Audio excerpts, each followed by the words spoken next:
Who were the Saints in Australian punk history? Have you ever wondered about the roots of punk music in Australia? One band that stands out in this vibrant history is the Saints. Formed in Brisbane, Queensland, in 1973, they are often recognized as one of the first and most influential punk bands in the country. The original lineup featured Ed Kuper on guitar and Chris Bailey on vocals. Their sound was a mix of high-energy rock from the 1950s and 1960s, heavily influenced by bands like the Stooges and Mick 5.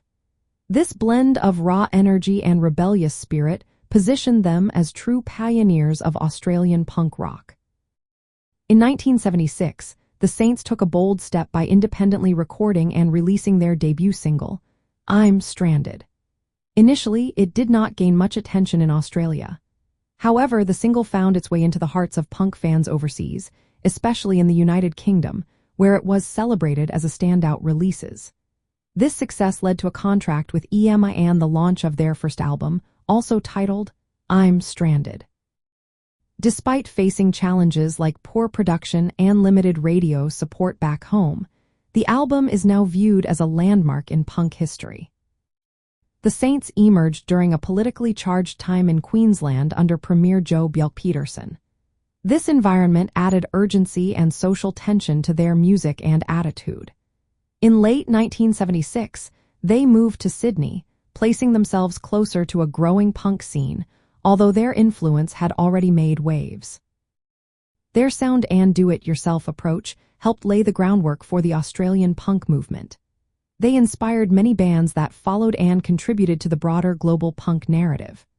By 1977, the Saints relocated to London, which limited their direct involvement in the later Australian punk scene. Nevertheless, they remain as a cornerstone of punk's global reach and are celebrated as Australian punk pioneers. In the context of Australian punk history, the Saints are often mentioned alongside other influential bands like Radio Birdman. While Radio Birdman leaned more toward hard rock, the Saints are frequently credited with creating the first true Australian punk record. Their early work marked the beginning of punk's evolution in Australia. The legacy of the Saints is profound. They inspired a wave of punk and post-punk bands both in Australia and internationally. Their music continues to be celebrated for its raw energy and authentic punk ethos. So, the next time you listen to punk music, remember the significant role the Saints played in shaping its history.